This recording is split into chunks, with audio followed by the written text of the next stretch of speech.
আমি আমার স্বস্তি ভীতি রাখি, শান্তি ভীতি। হ্যাঁ, আমি খুব অশান্তিতে ছিলাম যতক্ষণ বাথরুম না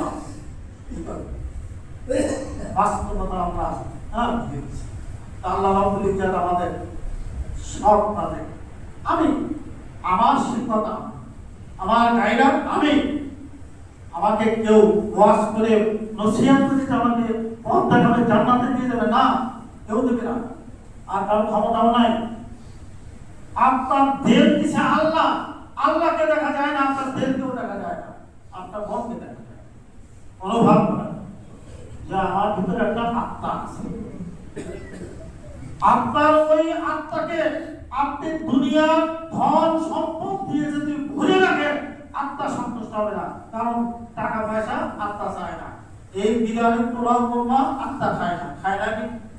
হ্যাঁ, ও খায় আপনার এই দেহ, এই দেহতে খায়।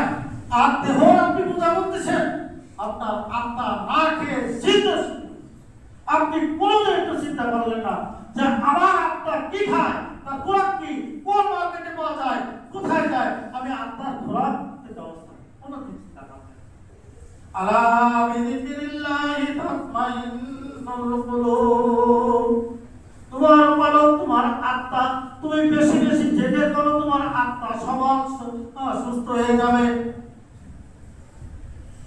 কোরআন তেলাওয়াত কইরা কুলিয়াত আলাইহিম আয়াতুহু সাদাতুহুম ঈমানা ওয়া আলা রাব্বিহিম ইয়াতাওয়াক্কালুন।